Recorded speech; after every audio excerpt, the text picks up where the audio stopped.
Hello and welcome to the finite increment on the edge. Well, that's if you're speaking mathematics, but we could also say it's the fourth letter of the Greek alphabet, or it's just the description of the shape. So what we have here is the Bestech Knives 2500 Delta, and Delta as in a delta wing, the shape, I suppose that is the most appropriate use of the word to describe this knife. So this is then a Bestech Poltergeist Knife Works or Poltergeist Works collaboration. So Poltergeist Works, that is Polish knife maker and designer Jakub Wicórkiewicz, and the second Jakub Wicórkiewicz knife that I am reviewing on the channel. So the previous one was a Real Steel. It was the Real Steel Terra, and apparently most of these collaborations have been with Real Steel, and this one obviously with Bestech.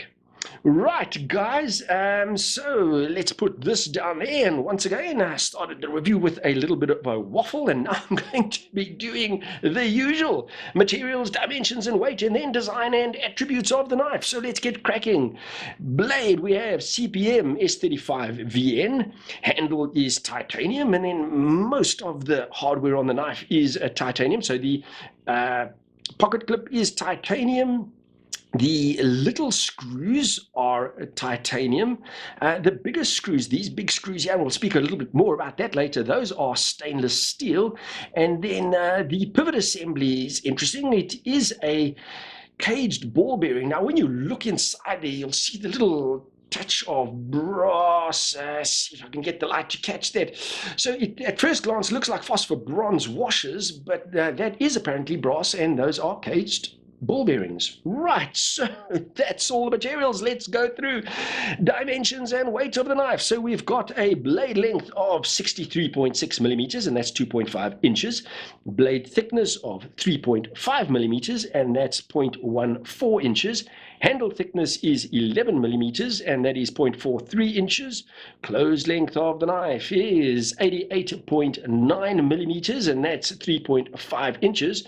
And then overall length of the knife is 152.5 millimeters, and that's 6 inches. And then weight of the knife. And once again, like my last review, so this is the second Bestech I'm reviewing in a row, can't find a Bestech website, weirdly. We will do the measurements. So all those measurements are as I measured the knife, and we will check weight now. So let's have a look at this. Weight is 81 grams, and that is 2.9 ounces, and that's almost identical to the previous Bestech knife that I looked at, and that was the Bestech Freefall. Right, let's get this knife open and have a look at it. So very interestingly, this knife is a production version, the version made by Bestech, obviously, but it is a production version of a custom knife from Poltergeist Works, and it is almost identical to the custom knife. If you look at pictures of it, so from a size perspective and the little design details, the notch in the spine of the blade, these mold lines, the overall shape, the oversized screws, the blade shape is, from what I can see, identical to the custom knife from Poltergeist Knife Works. So the materials might be slightly different, and maybe there's some very fine details that could be slightly subtle details that could be slightly different, but at first glance it looks like an identical knife. So let's have a look at that design. So we've got a Wharncliffe blade, a little bit of a modified Wharncliffe blade. So the flat grind, let's start with that first of all. So flat grind, and the finish to this blade is a black stonewash, really good looking stonewash finish on that blade.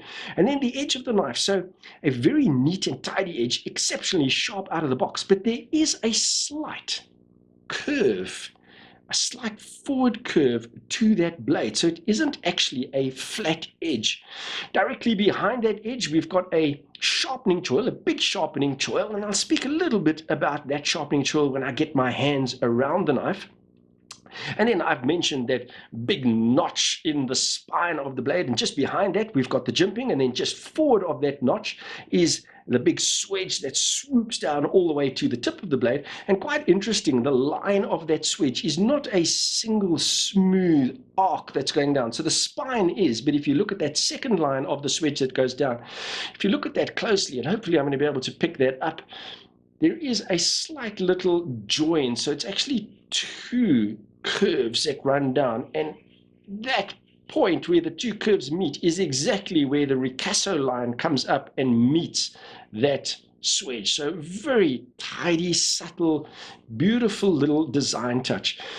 The ricasso then swoops back, that plunge line swoops down into that sharpening choil. Let's have a look at the flipper tab. So a sort of medium-sized flipper tab, one of those shark fin style flipper tabs, so curved on what is the front when it's closed of that flipper tab, and a little bit of jimping on that. And that flipper tab a little bit softened, so a little bit of chamfering around the edges of that, very nicely done. A little bit of chamfering and beveling around the spine and around that notch of the blade as well. So all over, really finished off beautifully, this knife. Just looking at the overall shape now, so we've got that uninterrupted swoop, uninterrupted except that massive notch, but the line overall of that blade then runs straight onto the handle, and that very neatly done as well. So that flows up or continues up to that point, and then we've got this dip in the spine of the handle before we have the drop around the back. On the other side, on the finger sides of that handle, you can see these what looks like big finger choils, but those are only on one side. But there we've got around the edge of the handle a little beveled edge that runs all the way around, and then in certain areas that beveling becomes a little bit wider. So around the front towards the blade, the beveling is a little bit wider, and then also in that choil there, and that's actually a slight concave shape to that, so also very, very beautifully done. But you can see those shapes there when you flip the knife onto the lock side, that is straight. You don't have that extra choil, and that does make sense because that cut back, that little bit of a choil there, gives you better access to the lock. So when you're getting your thumb in there to disengage the lock, and even that lock on the inside has a little bit of a concave beveling done to it there. So incredibly beautifully finished off. All the edges, even on the inside, are all a little bit softened on this knife. So it feels good in hand. The ergos are generally good. And let's speaking about the ergos, let me get that in my hand. So I've spoken about the fact that I have medium-sized hands. I wear a large glove, and this is sort of a 3, maybe if I'm generous, a 3.5 finger handle. That's if I get behind that flipper tab. But you can see that this finger barely, my little finger barely gets onto the back of that handle. Now, that it becomes better when I choke up on the blade, then I can get all 4 fingers comfortably around that side of the handle.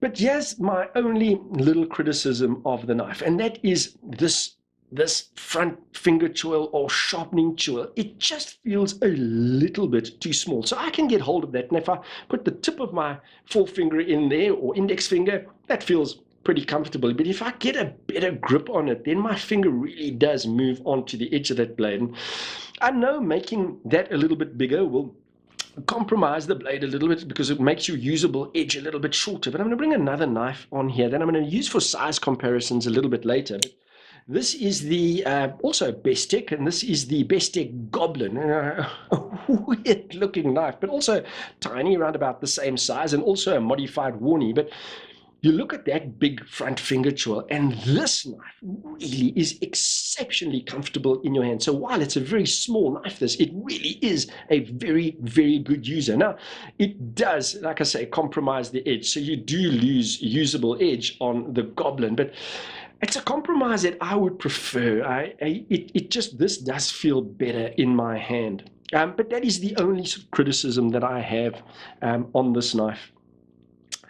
Right, so what else? Let's have a look at that pocket clip. So the pocket clip, a nicely shaped and very interestingly shaped pocket clip. And here again, a little detail that is identical to the custom knife. The custom knife has this exact same shape of pocket clip. And that is mold titanium, but very, very springy. And you've got a little bit of ramp there to get that over cloth. Relatively, I think, decent space behind that pocket clip. Not particularly deep. You can see that top piece is not one of those wraparound type clips, and so that in your pocket you're going to get a little bit of the knife sticking out of the top of your pocket, and you're obviously going to see the clip as well. And that is right hand tip up carrier. It is not reversible, and you can see that the clip is slightly countersunk into the frame of the knife. You only got the single Torx screw there.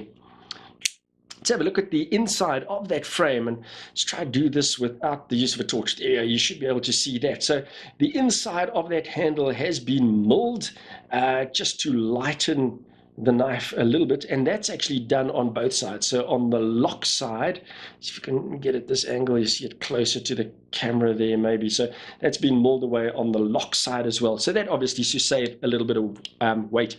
These milled lines on the outside of the handle, yeah, so I'm sure done for aesthetic purposes. And again, there's another detail that's identical to the custom knife, but that probably marginally saves a little bit of weight as well.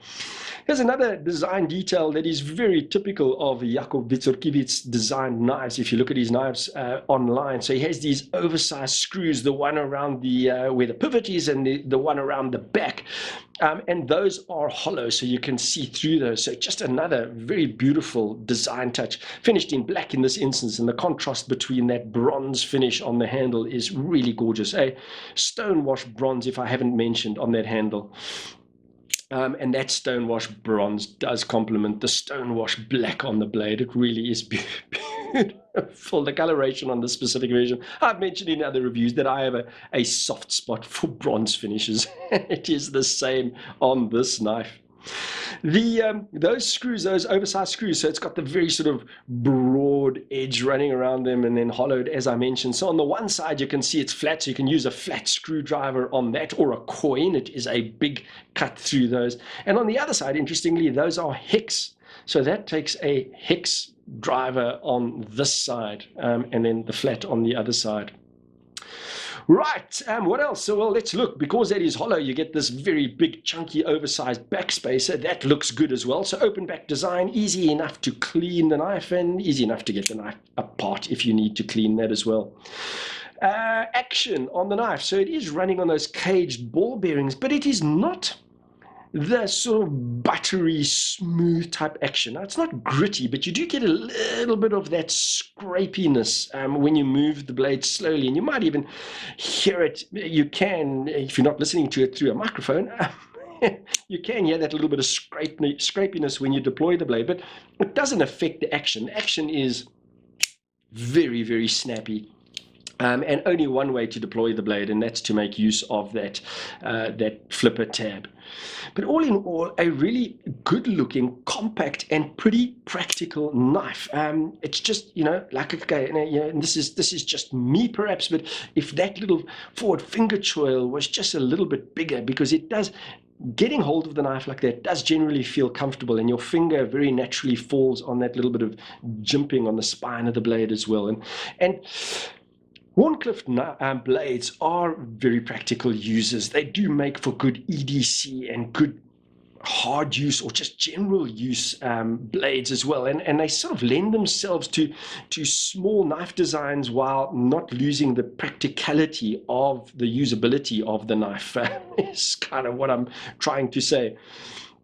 Right, guys. Oh, another thing that I did want to show is if you want to do some of that fine work and you get the knife in your hand like that does really work well. So your forefinger or index finger really falls nicely onto the spine of the blade. So using it for that sort of detailed work like that also really feels very, very comfortable. So a nice practical EDC, small package but practical EDC knife this. Right, let's speak about the other versions of the knife. So there are a couple of other versions. As I mentioned, this one is really attractive. I find very attractive. So the other versions you get Footsteps in the back. That is Cooper coming to Cooper the Bull Terrier. He hasn't come to have a look at what I'm doing for a while, so let him stroll in. It's his footsteps you hear in the back.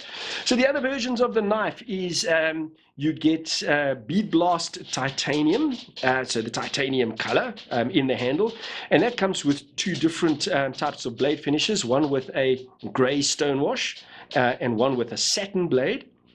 And then you get a black stonewash handled version, black stonewash titanium, and that comes with the gray stonewash blade. So those are the other versions. But as I say, this to me was the most attractive version. But again, it's probably that bronze, but also the contrast between the bronze and the black, I think really, really works well. Right, guys, what next? So this, if I haven't mentioned yet, give my thanks to Blades and Triggers, another knife that has come from Blades and Triggers. Appreciate their continued support of the channel. And this one is, again, like the last knife, comes from the East Rand Moor branch. I normally get my fix from Eastgate, but in this particular case, it came from East Rand Moor. Musa, thanks again for hooking me up. And so check this knife and other Bestech knives and other tactical goodies, other knives, both in their stores and on their website, BNT Online. And that just leaves me to do size comparisons. Now, I brought this knife in, an altogether bigger knife, but the Bestech 2500 Delta did remind me a lot of this knife, and this is the Kaiser Rogue, an altogether bigger knife, but also a Wharncliffe, maybe a more traditional Wharncliffe blade in that instance. You can see the very straight edge, but it's probably the mold lines in the handle and the fact that it is a Warnie. So there it is. That's the Kaiser Rogue. Right, let's bring that one in that I looked at just now, and that is the Bestech Goblin, and those two knives almost identical in size, and the fact that they both Warnies. So have a look at those two, but from an overall footprint perspective, like I say, those two are almost identical. So that's the Bestech Goblin. The other one I brought in is the Kaiser Sheepdog, the mini Sheepdog, and that's sort of a, I don't know, cleaver, maybe Warnie blade as well, but also very, very similarly sized and also a very sort of practical user. Right, and then a knife that I reviewed recently, and this is the Kaiser Cyberblade, also very, very sort of straying off center here. Let's get that back up there. So the Kaiser Cyberblade, also very, very similarly sized knives, so that category of sort of compact, very practical EDC type knives. And then this one as well, also a very small, compact package, but a good sort of user style knife, and that is the Fox Suru, another knife that I really do like, and also has that little bit of bronze, the bronze pops of color on that I do find attractive, but also very, very similarly sized knives. Right. And let me use the knives that I usually use. So let's start with this, and this is the Spyderco Manix 2. An altogether bigger knife, just to give you a little bit of scale there, right? That's the Manix 2, and this is a knife that I think a lot of people should be familiar with, and this is the Spyderco PM3, the smaller version. Again, an altogether bigger knife, but just for some scale there. And in the last one, and I'm going to say it, because if I don't say it, I fear I might not be able to sleep well tonight. A knife that I use because it has been out for so long, and most people should be familiar with it, and that is the Benchmade Mini Barrage. Give you some perspective there as well. Right, and I think I have now covered off everything that I needed to on the knife, but a good looking knife. The finish on the knife all over, very smooth, feels good in hand, feels well made. It is a practical little knife, and it is a small little package, so easy to carry and get in anywhere. You know, hide anywhere, and a good little user. It just, you know, again, that one criticism of mine is just that that finger choil that I feel could just be a little bit bigger. And something that I perhaps did I speak about the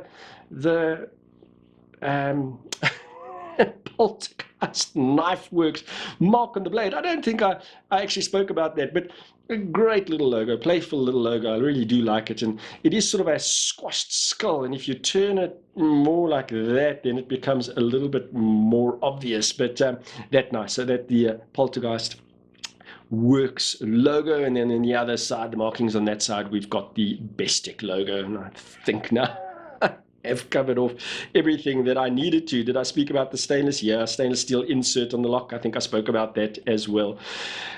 So I think I've covered off everything, but a nice knife. I really do like it, even with that little criticism, a good little user, and it is very tempting for me, and because it's in those sort of colors that I like as well. So a really, yeah, a great little EDC knife. And there we go. And guys, I think that's just about it.